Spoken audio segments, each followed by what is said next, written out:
ஐயா இன்னைக்கு நிறைய பேருக்கு கொழுப்பு கட்டி, அந்த கொழுப்பு கட்டி ஒரு சிலர் நகரும், ஒரு சிலர் நகராது. இந்த மாதிரி இடத்துலலாம் நிறைய உடம்பு ஃபுல்லா வந்துருது. ஆமா, இந்த கொழுப்பு கட்டிக்கு நீங்க கொடுக்குற மருந்து எப்படி வேலை செய்யும், அது எப்படி கரையும்? நம்ம இது அதாவது உச்சந்தலையிலிருந்து உள்ளங்கால் வரை எங்க இருந்தாலும் எந்த வகையான கட்டியா இருந்தாலும் கரைக்கக்கூடியது. இது நல்லா கரைச்சி எடுத்துரும். கான்செப்ட் என்ன அப்படின்னா, கொலஸ்ட்ரால் உடம்புல உள்ள அந்த கொலஸ்ட்ராலை குறைச்சோம்னா ரத்தத்தில் இருக்கிற கொழுப்பு குறையும் போது ஆட்டோமேட்டிக்காக உங்களுக்கு அதோட அந்த வால்யூம் சொல்லுவோம், கொள்ளளவு குறைய ஆரம்பிச்சிடும்.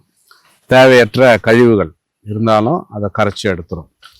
நம்ம இதை பார்த்திங்கன்னா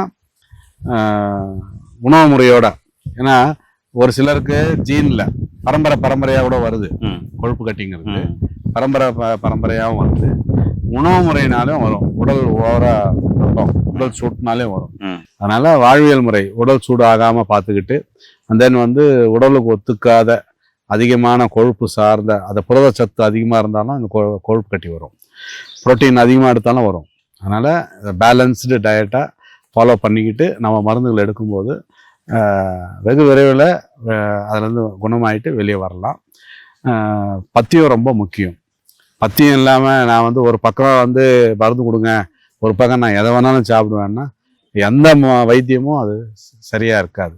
அதனால் சொல்கிற அந்த விஷயங்களை காதில் நல்லா வாங்கிட்டு மனசில் ஏற்றிக்கிட்டு அதை ஃபாலோ பண்ணுங்கள். பத்தியம் இருக்க வேண்டியதுக்கு பத்தியம் இருந்துக்கிட்டு ஃபாலோ பண்ணிங்கன்னா நல்ல ரிசல்ட் கிடைக்கும். இது எப்படி சாப்பிடுங்க? கஷாயம் 300 ml தண்ணீர் வழக்கம் போல் 300 mlக்கு 10 கிராம் 2 டீஸ்பூன் அளவு போட்டு 100 ml சுண்டை காய்ச்சுங்க. வடிகட்டிட்டு துணியில் தான் வடிகட்டணும். நிறைய பேர் டீ வடிகட்டுறதுல கட்டுவீங்க, அது மாதிரி பண்ணக்கூடாது. ஏன்னா இலை தழை குச்சியெல்லாம் இருக்கும், சமயத்தில் துணையில் போய் குத்திக்கும். அதனால் துணி 2 மடிப்பாக கூட போட்டுக்குங்க. துணியில் வடிகட்டி கிடைச்ச 100 ml கஷாயத்தை 50 ml காலையில் வெறும் வயிற்றுல, 50 ml மாலையில் வெறும் வயிற்றுல, தட் மீன்ஸ் ஒரு 5 மணி வாக்கில் எடுத்துக்குங்க. இது சூரணம்.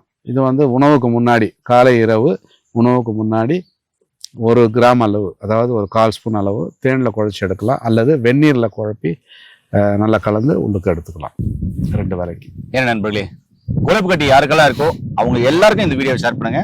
அவங்களுக்கு கண்டிப்பாக பயனுள்ளதாக இருக்கும். கொழுப்பு கட்டியை அற்புதமாக கரைக்கக்கூடிய ஒரு சூழ்நிலை இது. நிச்சயமாக எடுத்து பயன்படுங்க. மீண்டும் இன்னொரு அருமையான பதிவு சந்திக்கலாம். நன்றி, வணக்கம். வணக்கம் ஐயா. வணக்கம் ஐயா.